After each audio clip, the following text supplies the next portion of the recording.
എല്ലാ കൂട്ടുകാർക്കും മഞ്ജൂസ് വേൾഡ് എന്ന യൂട്യൂബ് ചാനലിലേക്ക് സ്വാഗതം. മഞ്ജൂസ് വേൾഡ് എന്ന യൂട്യൂബ് ചാനൽ കാണുന്ന എല്ലാ കൂട്ടുകാരും നമ്മുടെ ചാനലൊന്ന് സപ്പോർട്ട് ചെയ്യണം. വീഡിയോ കണ്ടിട്ട് ഇഷ്ടപ്പെടുകയാണെങ്കിൽ നിങ്ങൾ ഒരു ലൈക്ക് കൂടെ ചെയ്യുക. അതുപോലെ എന്നും എൻ്റെ വീഡിയോയ്ക്ക് വേണ്ടി സപ്പോർട്ട് ചെയ്യുന്ന എല്ലാ കൂട്ടുകാരുടെ അടുത്ത് ഒരുപാട് താങ്ക്സ് ഉണ്ട് കേട്ടോ. ഇന്നത്തെ നമ്മുടെ വീഡിയോ എന്ന് പറഞ്ഞാൽ ഇതുപോലത്തെ ഒരു ചെറിയൊരു ബാഗ് സ്റ്റിച്ചിങ് ആണ് കേട്ടോ. അപ്പോൾ ഇത് നമുക്ക് വേണ്ടാത്ത വെട്ട് തുണികൾ ചേർത്ത് വെച്ചിട്ടാണ് ഈ ഒരു ബാഗ് ഉണ്ടാക്കിയിരിക്കുന്നത്. ഇതിപ്പോൾ ചെറിയ ബാഗാണ്, ഇതേപോലെ തന്നെ വലിയ ബാഗ് വേണമെങ്കിലും നമുക്ക് ചെയ്തെടുക്കാം കേട്ടോ. അപ്പോൾ ഇതെങ്ങനെയാണ് പെട്ടെന്നൊന്ന് ചെയ്യുന്നതെന്ന് കണ്ടു നോക്കിയാലോ. അപ്പോൾ അതിന് വേണ്ടിയിട്ട് ഞാനിത് വേണ്ടാത്ത 2 പീസ് തുണികൾ 2 കളർ എടുത്ത് വെച്ചിട്ടുണ്ട്, 4 പീസ് എടുത്ത് വെച്ചിട്ടുണ്ട് കേട്ടോ. പിന്നെ തുണിക്കടയിൽ നിന്നൊക്കെ കിട്ടുന്ന കവർ കൂടെ ഉണ്ട് എടുത്തോ. നമ്മുടെ ബാഗ് തയ്ക്കുമ്പോൾ ബാഗിന് ഇച്ചിരി കട്ടി കിട്ടാൻ വേണ്ടിയാണ് തുണിക്കടയിൽ നിന്ന് കിട്ടുന്ന കവർ എടുക്കുക കേട്ടോ. ഇതാണ് തുണിക്കടയിൽ നിന്ന് കിട്ടുന്ന കവർ. ഇതിന് മുമ്പ് ആരോ കമൻറ്റ് ചെയ്ത് ചോദിച്ചിട്ടുണ്ടായിരുന്നു ഏതാണ് തുണിക്കടയിൽ നിന്ന് കിട്ടുന്ന കവർ എന്ന് കേട്ടോ. അപ്പോൾ ഇതാണ്. അപ്പോൾ ഈ തുണിക്കടയിൽ നിന്ന് കിട്ടുന്ന കവർ ഒന്ന് 2 പീസാക്കി കൊണ്ടുവരണം. അപ്പോൾ ഞാനിത് 2 പീസാക്കി കൊണ്ടുവന്നിട്ടുണ്ട്. പിന്നെ നമ്മുടെ തുണിയും എടുത്തിട്ടുണ്ട്. അപ്പം തുണിക്കടയിൽ നിന്ന് കിട്ടുന്ന കവർ ഇതാ നടുക്കായിട്ട് വെച്ചിട്ടുണ്ട്. താഴെ ഒരു പീസ് തുണി വെച്ചിട്ടുണ്ട്, ഏറ്റവും മേളിലും ആ സെയിം കളർ തുണി വെച്ചിട്ടുണ്ട്. അങ്ങനെ ഇത് 3ഉം കൂടെ വെച്ചിട്ട് ഞാൻ ഇടയ്ക്കൂടെ ലൈൻ ഇട്ട് കൊടുത്തിട്ടുണ്ട് കേട്ടോ. ഇത് വരച്ചേക്കുന്നുണ്ട്, അതിൽ നമുക്ക് അതേപോലെ തന്നെ ഈ 3 പീസ് കൂടെ ഒന്ന് സ്റ്റിച്ച് ചെയ്യണം കേട്ടോ. അപ്പോൾ അത് ചെയ്തുകൊണ്ട് വരണം. അപ്പോൾ ഈ തുണി എടുത്തിരിക്കുന്നത് 14 ഇഞ്ച് വീതി 14 ഇഞ്ച് നീളത്തിലാണ് എടുത്തിരിക്കുന്നത് കേട്ടോ.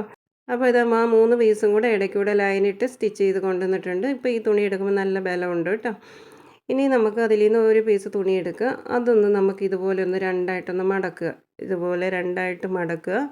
മടക്കിയിട്ട് ആ മടക്കിയ പോലെ തന്നെ അതൊന്ന് കട്ട് ചെയ്ത് മാറ്റണം. നേർപകുതി വെച്ചാണ് ഇപ്പോൾ കട്ട് ചെയ്യുന്നത് കേട്ടോ. ഇതുപോലെ മടക്കിയിട്ട് അപ്പോൾ ഇത് 2 പീസാക്കി എടുത്തിട്ടുണ്ട്. ഇവിടെ നമുക്ക് സിബ് പിടിപ്പിക്കാൻ വേണ്ടിയാണ് ഇതിങ്ങനെ നേർപകുതിയാക്കി കട്ട് ചെയ്തെടുത്ത്. ഇനി ഈ സിബ് എടുത്തിട്ട് അതിൻ്റെ ഒരു സൈഡിലേക്ക് വെച്ചിട്ട് അത് നേരെ തയ്ച്ച് പിടിപ്പിക്കണം.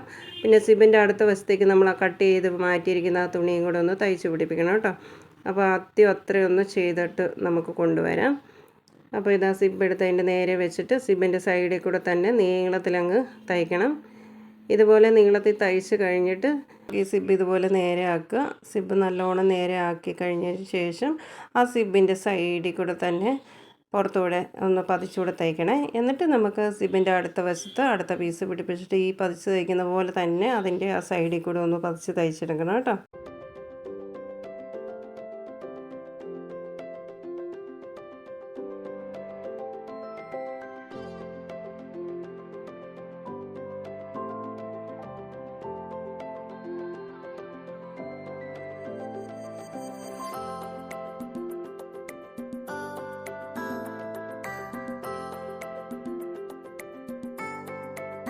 ഇപ്പോൾ സിബ് തയ്ച്ച് വെച്ച് കഴിഞ്ഞു. പിന്നെ ഇതിൻ്റെ വള്ളി ഞാൻ തയ്ച്ച് വെച്ചിട്ടുണ്ട് കേട്ടോ. ഇത് 20 ഇഞ്ച് നീളത്തിലാണ് വള്ളി എടുത്തിരിക്കുന്നത്.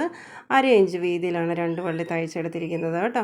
ഇനി നമുക്ക് ഈ സിബ് പിടിപ്പിച്ച തുണി പകുതിയായിട്ട് ഇതുപോലെ ഒന്ന് മടക്കുക കേട്ടോ. ഇതുപോലെ മടക്കിയിട്ട് കറക്റ്റ് സെൻറ്റർ ഭാഗത്ത് 2 സൈഡും ഇതുപോലെ ഒന്ന് അടയാളം ചെയ്യണേ.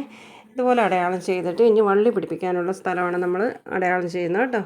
അടുത്ത കറക്റ്റ് സെൻറ്ററിൽ നിന്ന് ഒരു 2.5 ഇഞ്ച് നമുക്കൊന്ന് അടയാളം ചെയ്താൽ 2.5 ഇഞ്ച് ഒരു വശത്തേക്ക്, അടുത്ത സൈഡിലേക്കും അതേപോലെ തന്നെ 2.5 ഇഞ്ച് എടുക്കുക. ഇതേപോലെ തന്നെ അടുത്ത സൈഡിൽ ആ 2.5 ഇഞ്ച് വെച്ച് കറക്റ്റായിട്ട് അടയാളം ചെയ്യുക കേട്ടോ. 2 സൈഡിലും ഇതുപോലെ അടയാളം ചെയ്തിട്ട് നമ്മുടെ വള്ളി എടുത്ത് വെച്ചിട്ട് അതൊന്ന് സ്റ്റിച്ച് ചെയ്ത് വെക്കണം കേട്ടോ. അപ്പോൾ വള്ളി വെക്കുന്നത് ഇതുപോലെ താഴെ നിന്നാണ് ഇങ്ങനെ വെക്കും കേട്ടോ. ഇങ്ങനെ വെച്ചിട്ട് ആ വള്ളി ഒരു മേളിലോട്ട് ഒരു 2 ഇഞ്ച് കയറി നിൽക്കുന്ന പോലെ വേണം തയ്ച്ച് പിടിപ്പിക്കാൻ. ഞാൻ ആ ചോക്ക് വെച്ച് ഇതുപോലെ അടയാളം ചെയ്യുന്ന പോലെ തന്നെ ആ വള്ളിയുടെ മേളിൽ കൂടെ സ്ക്വയറായിട്ട് താഴെ നിന്ന് മേളിൽ വരെ 2 ഇഞ്ചോളം മേളിലോട്ട് കയറ്റി തയ്ച്ച് നോക്കണം കേട്ടോ. അപ്പോൾ 2 സൈഡിൽ നമുക്കൊന്ന് വള്ളി ഒന്ന് തയ്ച്ച് വെച്ചുകൊണ്ട് വരാം കേട്ടോ. അപ്പോൾ ഞാൻ വള്ളി ഇവിടെ സ്റ്റിച്ച് ചെയ്ത് വെക്കുന്ന കാണിക്കുന്നില്ല, കാണിച്ചു തരുന്നുള്ളൂ. ഇങ്ങനെ ഒന്ന് തയ്ച്ച് വെച്ചുകൊണ്ട് വരാം. അപ്പോൾ ഇതാ വള്ളി തയ്ച്ച് കഴിഞ്ഞിട്ടുണ്ട്. അപ്പോൾ വള്ളിയെല്ലാം 2 സൈഡിൽ തയ്ച്ച് വെച്ച് കഴിഞ്ഞിട്ടുണ്ട്. ഇനി നമുക്ക് ഇതേ സെയിം അളവിൽ തന്നെ ഒരു പീസ് ഉണ്ടല്ലോ, ആ ഒരു പീസ് എടുത്തിട്ട് ഇതിൻ്റെ മേളിലേക്ക് വയ്ക്കുക. ഇതിൻ്റെ മേളിലേക്ക് വെച്ചിട്ട് ഇതിൻ്റെ 4 സൈഡും ആദ്യം ഒന്ന് തയ്ച്ചെടുക്കാം. അപ്പോൾ ഇതുപോലെ വെച്ചിട്ട് 4 സൈഡും ഫുള്ളായിട്ടൊന്ന് തയ്ക്കാം നമുക്കിനി.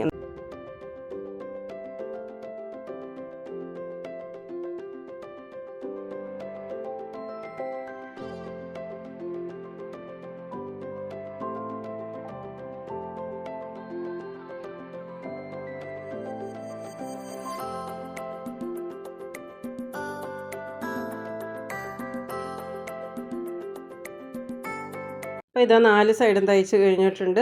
ഇനി ഇതിന് 4 സൈഡ് നമുക്ക് സ്ക്വയറായിട്ട് കട്ട് ചെയ്യണം. അതിന് വേണ്ടിയിട്ട് ഞാനിവിടെ 4 സൈഡിലേക്കും അളവെടുക്കുന്നത് ഒരു 2.5 ഇഞ്ച് വെച്ചാണ് അളവെടുക്കുന്നത് കേട്ടോ. 2.5 ഇഞ്ച് നീളം, 2.5 ഇഞ്ച് വീതി. ഇത് കറക്റ്റ് അളവായിട്ട് ഇങ്ങനെ അടയാളം ചെയ്തിട്ട് സ്ക്വയറായിട്ട് വരച്ചു കൊടുക്കുക. എന്നിട്ട് ആദ്യം ഒരു ഇടത്ത് ഇതുപോലെ ഒന്ന് അളവ് ചെയ്തത് വരച്ചിട്ട് അവിടെ ഒന്ന് കട്ട് ചെയ്തിട്ട് ആ ഒരു പീസ് എടുത്ത് ബാക്കി 3 സ്ഥലത്തും വെച്ച് അതേപോലെ തന്നെ അങ്ങ് കട്ട് ചെയ്തെടുത്താൽ മതി കേട്ടോ. അപ്പോൾ ഇതാ കറക്റ്റായിട്ട് ഒരിടത്ത് അടയാളം ചെയ്ത് ഇതാ ഒരിടത്ത് ഞാനിതാ സ്ക്വയറായിട്ട് കട്ട് ചെയ്തെടുക്കുന്നുണ്ട്. ഇനി ഈ ഒരു പീസ് എടുത്ത് 4 സൈഡിലൂടെ വെച്ചിട്ട് കട്ട് ചെയ്തെടുത്താൽ മതി കേട്ടോ. അപ്പോൾ ഇതാ കട്ട് ചെയ്തിട്ടുണ്ട് 4 സൈഡും. ഇനി എന്നാ ചെയ്യേണ്ടതെന്ന് അറിയാമോ? നമുക്ക് ഈ തയ്യൽ തുമ്പ് കാണാതിരിക്കാൻ വേണ്ടി ഇതുപോലെ കുറച്ച് നീളത്തിൽ തുണിയെടുക്കുക, ചെറിയ വീതിയിൽ. അതിങ്ങനെ നേരെ വെച്ചിട്ട് ചെറിയ വീതിയിൽ അങ്ങ് മടക്കി വെച്ചങ്ങ് തയ്ച്ച് കഴിഞ്ഞാൽ നമ്മുടെ ബാഗിൻ്റെ ഉൾഭാഗം കാണാൻ നല്ല നീറ്റായിട്ടിരിക്കും കേട്ടോ.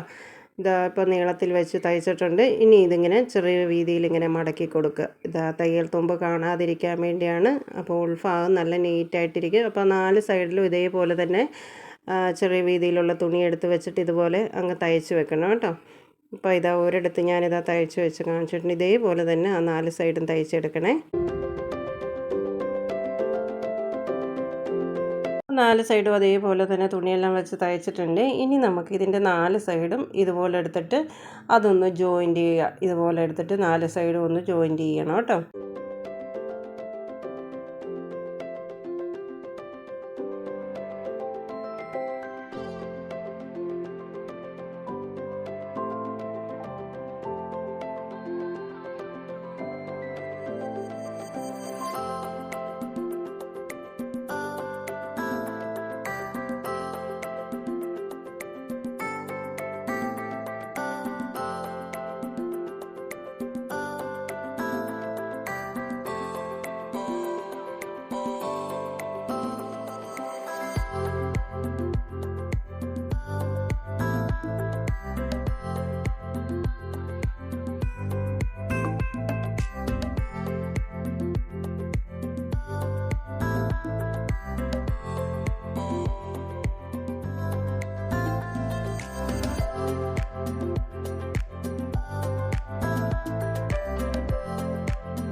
അപ്പോൾ ഇതാ നമ്മുടെ ചെറിയ ബാഗ് ഇവിടെ റെഡി ആയിട്ടുണ്ട് കേട്ടോ. കാണാൻ നല്ല ഭംഗിയില്ലേ? 2 കളറ് ചേർന്നപ്പോഴത്തേനും അടിപൊളിയായിട്ടുണ്ട്. അപ്പം വേണ്ടാത്ത 2 പീസ് തുണി ചേർന്നപ്പോഴത്തേനും കിട്ടില്ല ബാഗ് റെഡി ആയിട്ടുണ്ട് കേട്ടോ. ഉള്ളിലാണെങ്കിലും കുറേ സാധനങ്ങളൊക്കെ നമുക്ക് വെക്കാനായിട്ട് പറ്റും കേട്ടോ. പിന്നെ ഇതുപോലെ നമുക്ക് വലിയ ബാഗായിട്ട് നമുക്ക് ഈ ഒരു രീതിക്ക് തന്നെ തയ്ച്ചെടുക്കാം കേട്ടോ. ഇച്ചിരി വലിയ നീളമുള്ള സിബ് മേടിച്ചിട്ട് നല്ല വീതിയിൽ ഇച്ചിരി തുണിയും കൂടെ എടുത്തിട്ട് വലിയ രീതിക്ക് തയ്ച്ചെടുത്ത് കഴിഞ്ഞാൽ നമുക്ക് നമ്മുടെ ട്രാവൽ ബാഗായിട്ട് നമുക്ക് യൂസ് ചെയ്യാനായിട്ട് പറ്റും കേട്ടോ. ഇതിപ്പോൾ വളരെ സിമ്പിളായിട്ട് നമുക്ക് വേണ്ടാത്ത തുണി വെച്ചിട്ട് നമ്മൾ തയ്ച്ചെടുത്തത്. പക്ഷെ തയ്ച്ച് വന്നപ്പോൾ നല്ലൊരു കിടിലമായിട്ടുള്ളൊരു ബാഗല്ലേ തയ്ച്ച് കിട്ടിയിരിക്കുന്നത്. അപ്പോൾ ഇതുപോലത്തെ ബാഗൊന്നും ആരും തയ്ച്ച് നോക്കിയിട്ടില്ലെങ്കിൽ വെറുതെ ഇരിക്കുന്ന തുണിയൊക്കെ ഉണ്ടെങ്കിൽ ഒന്ന് ചെയ്ത് നോക്കുക. വളരെ സിമ്പിളായിട്ട് നമുക്ക് ആർക്കും ചെയ്തെടുക്കാൻ പറ്റും. അപ്പോൾ ഈ ബാഗ് തയ്ച്ച വീഡിയോ എല്ലാവർക്കും ഇഷ്ടപ്പെട്ടെങ്കിൽ എല്ലാവരും ഒന്ന് സപ്പോർട്ട് ചെയ്യുക. നാളത്തെ നല്ലൊരു വീഡിയോ ആയിട്ട് വീണ്ടും വരുന്നവരെ എല്ലാവർക്കും ടാറ്റാ, ഗുഡ് നൈറ്റ്.